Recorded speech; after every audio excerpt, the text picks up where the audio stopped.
Hello friends, welcome back again. तो पिछले video में हम क्या किए थे, ट्रिग्नोमेट्री का चैप्टर 8.1 स्टार्ट किए थे। तो उसको हम कहाँ तक ख़त्म कर चुके हैं, क्वेश्चन नंबर 2 तक ख़त्म हो चुका है। तो आज हम उसी लेक्चर को यानी उसी चैप्टर को कंटिन्यू करते हैं। तो देखते हैं। तो 8.1 में क्वेश्चन नंबर 3 बोर्ड पे दिया हुआ है। ये क्वेश्चन नंबर 3 को देखते हैं और फिर समझ के सॉल्व करते हैं। तो देख रहे हैं क्वेश्चन में क्या दिया हुआ है, if sine A equal to 3/4 calculate cos a and tan a। तो पिछला दो क्वेश्चन जो भी हम सॉल्व किए हैं उसमें हम सब दोनों में देख रहे थे पाइथागोरस थ्योरम यूज हो रहा था। तो हम देख रहे हैं क्या हम बोले थे, तो अपने से प्रैक्टिस कीजिए, ठीक है। उससे आपका क्या कहता है कैलकुलेशन स्पीड बढ़ेगा। तो देख रहे मेरा फर्स्ट में भी पाइथागोरस थ्योरम यूज हुआ, यानी फर्स्ट क्वेश्चन में भी, सेकंड क्वेश्चन में भी यूज हुआ और थर्ड क्वेश्चन में होगा ही। देख लेते हैं। तो देख रहे हैं, देखिए जो हिंदी मीडियम के हैं वो उसके लिए हम बता रहे हैं, हिंदी की बताते जा रहा है। मैथ में हिंदी इंग्लिश का उतना मायने नहीं रखता है। तो इसीलिए हम इंग्लिश में क्वेश्चन लिखते हैं कि ऐसा अगर होता है तो कुछ बड़ा बड़ा जो क्वेश्चन होता है उसको हिंदी में लिखेंगे। क्योंकि देखिए इंग्लिश वाला को हिंदी आता है, लेकिन हिंदी मीडियम का जो है उसको जरूरी नहीं इंग्लिश आएगा ही आएगा। क्योंकि जो भी इंग्लिश मीडियम का लड़का रहता है लड़की रहती है तो वो ऐसा तो नहीं पूरा फुल्ली इंग्लिश रहता है, हिंदी के कोई भेद ही नहीं हुआ। लेकिन जो बिहार बोर्ड का रहता है, यानी बिहार बोर्ड जैसा नहीं सब और कोई बोर्ड भी होगा वहाँ अलग अलग लैंग्वेज चलता होगा। तो वहाँ पे हाँ, जैसे बिहार बोर्ड का एग्जाम्पल लेते हैं तो बिहार बोर्ड में हम हिंदी पढ़ते हैं। तो हिंदी वाला को जरूरी नहीं है कि वो इंग्लिश समझे ही समझे, लेकिन इंग्लिश मीडियम का जो भी लोग रहता है उसको अगर हिंदी बता दिया जाए तो इंग्लिश में ऑब्वियसली अपने आप से कन्वर्ट कर लेगा। तो आज तो इंग्लिश में चलते हैं, अगले दिन से सोचते हैं अगर ऐसा लगे कि हमको हिंदी में लिखना पड़े तो हिंदी में ही क्वेश्चन देंगे और हिंदी में सॉल्व करेंगे। तो देखते हैं, आगे बढ़ा जाए, इससे ज़्यादा टाइम वेस्ट होगा नहीं। तो क्या हिंदी में बोल देते हैं, अगर साइन ए बराबर कितना है 3/4, तो हमको क्या ज्ञात करना है, cos a एंड tan। ठीक है। तो हम पहले ही बता चुके हैं ऐसा जब भी क्वेश्चन दे पहले हम ट्रायंगल बनाते हैं। अब ये भी बताया कि ट्रिग्नोमेट्री हम राइट एंगल ट्रायंगल के लिए ही पढ़ते हैं। तो ट्रायंगल आएगा ही आएगा। तो वैल्यू देखते हैं, यहाँ पे देख रहे हैं तो ए दिख रहा है तो ए बी सी वैल्यू रखते हैं, ए बी सी इसका नेमिंग कर दी। अब देख रहे हैं, क्या देख रहे हैं, इसमें फिगर नहीं बनाए तो कोई दिक्कत कोई फर्क नहीं पड़ेगा, लेकिन अच्छा से समझने के लिए फिगर का सहारा लेते हैं। अब यहाँ पे देखते हैं मेरा साइन ए है, साइन ए इक्वल टू 3/4 मेरा दिया होगा पहले से गिवन है 3/4। अब देखिए साइन ए का वैल्यू कितना है 3/4। तो हम साइन ए का फॉर्मूला पढ़े क्या, P/H होता है, एक मिनट P/H होता है, ठीक है। हाँ ठीक है। तो हम देख रहे हैं P के जस्ट सामने मेरा क्या है 3 है और H के सामने क्या है 4 है, ठीक है। तो हम यहाँ से निकाल सकते हैं P का वैल्यू कितना हो जाएगा 3 और H का वैल्यू क्या हो जाएगा 4, ठीक है। तो इसका अगर हम इसमें वैल्यू पुट करें तो साइन ए का वैल्यू यानी ये मेरा थीटा ए इसको लिया है थीटा, ठीक है। तो इसके जस्ट सामने वाला P होगा, यानी P का वैल्यू यहाँ कितना है 3 रख देते हैं। सेंटीमीटर मीटर कुछ भी हो सकता है, ऐसा कोई फिक्स नहीं है, इसीलिए हम सिर्फ 3 लिखे। इसके बाद H का वैल्यू कितना है 4, तो H तो मेरा फिक्स है 4, H तो फिक्स रहता है।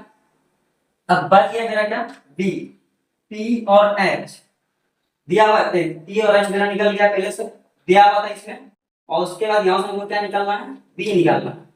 अब हम पहले बोले थे जिसका हमको जरूरत होने वाला रहता है उसी को हम पहले निकालते हैं। अब कैसे पता चलेगा हमको इसका B का जरूरत है या नहीं है, तो हम यहाँ देख रहे हैं क्या कैलकुलेट क्या ज्ञात करना है इनको, cos a and tan a।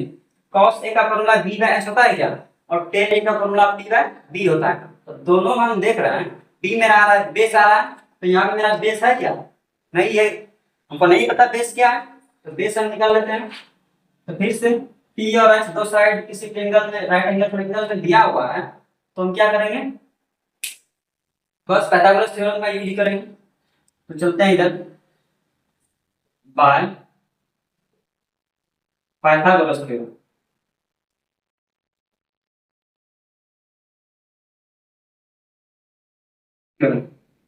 ठीक है, अब देखिए पाइथागोरस थ्योरम, तो H square equal to P square plus B square, यही बताया था क्या, P square plus B square. अब देखिए एच का वैल्यू कितना दिया हुआ है, 4, 4 का स्क्वायर, पी का वैल्यू कितना है, 3 का स्क्वायर। अब बेस नहीं पता है हमको, बस यही यही लिख देते हैं। 4 का स्क्वायर होता है 16 इक्वल टू 3 का स्क्वायर क्या होता है 9 प्लस बेस का स्क्वायर। अब देखिए पहले ही बोले थे जिस चीज का हमको वैल्यू निकलना है उसको हम क्या करते हैं, फ्री करते हैं, अकेला कर देते हैं। अब देखिए तो हम यहाँ बी का हमको वैल्यू चाहिए, तो बी मेरा किसके साथ है, 9 के साथ है, तो 9 में यहाँ से भगाना पड़ेगा, कहाँ भगाएंगे, इससे भगाएंगे, तो 16 minus 9 equal to B square. अब देखिए 16 में 9 माइनस करेंगे तो आंसर में क्या आएगा, 7 इक्वल टू बी स्क्वायर। अब देखिए हमको यहाँ पे सिर्फ बी का वैल्यू चाहिए, ना कि बी स्क्वायर का। तो बी का सिर्फ वैल्यू निकालने के लिए तो इसको हमको हटाना पड़ेगा, इसको हटाने के लिए हम क्या करेंगे, इस साइड ट्रांसफर करेंगे, तो रूट क्या हो जाएगा, स्क्वायर को इस साइड भेजेंगे रूट में बदलेगा, रूट 7 इक्वल टू बी। यहाँ पे देखिए जैसे यहाँ पे प्लस माइनस होता है, लेकिन हम सिर्फ जनरली प्लस लेके चल रहे हैं, ठीक है। अब देखिए हमको बी का काम था, बेस का काम था, बेस का वैल्यू आ चुका है, तो बस हो गया क्वेश्चन सॉल्व। देखिए किसी भी क्वेश्चन को सॉल्व करने के लिए उसको उसको सॉल्व करने में जिसका वैल्यू निकालने बोले उसमें जिस जिसका जरूरत है अगर वो हमको पता चल जाए आसानी से, तो क्वेश्चन जो आसानी से सॉल्व हो जाएगा। जैसे देखिए cos a और टेन का हमको वैल्यू निकालना था, तो हमको जिसका जरूरत है, बी का जरूरत था, बी आ गया क्या, बी का जरूरत था, बी आ गया, तो बस अब इस cos a लिखेंगे, फॉर्मूला लिखेंगे, बस वैल्यू पुट कर देंगे, ठीक है। तो क्वेश्चन में क्या है, देखिए पहले हम जैसे जैसे बना रहे हैं उसे बनाइएगा आप लोग। पहले ये फिगर ऐसे, फिर नीचे इसको जैसे जैसे जिस सीरीज में लिख रहा है उसी सीरीज में आपको नीचे कॉपी में नीचे नीचे नोट डाउन करना है, ना कि ऐसे हम किए ऐसे लाइन पर है फिर इसमें क्या है यहाँ लाइन पर है ऐसे ऐसा नहीं करना, ठीक है। तो अब देखते हैं क्या है, cos a, तो cos a, तो यही मेरा सेम, दोनों में सेम ही थीटा है, तो कोई दिक्कत नहीं, यही थीटा रख लेते हैं और इसी के हिसाब से हम सब चीज का वैल्यू निकाल रहे हैं। तो cos a का यानी cos थीटा का फॉर्मूला क्या होता है, b/h। तो देख रहे हैं क्या, b का वैल्यू कितना है, √7, तो √7 डिवाइडेड बाय h का वैल्यू कितना है, 4, 4, यानी cos a का वैल्यू कितना है, √7/4। अब देखिए तो दूसरा क्या है, tan a, tan a का फॉर्मूला क्या होता है, p/b, तो tan a इक्वल टू, यहाँ पे देखिए p मेरा दिया हुआ है, कहाँ p, यही तो है p, जैसे यहाँ देख लीजिए ये रहा p, p इक्वल टू कितना है 3, और बेस तो हमारे अभी तुरंत निकाले √7, √7, यही दोनों तुमको चाहिए था, cos a and tan a।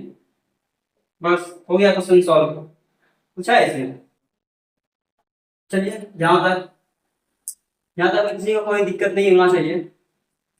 अब अगला क्वेश्चन देखेंगे, आज के लिए इतना ही।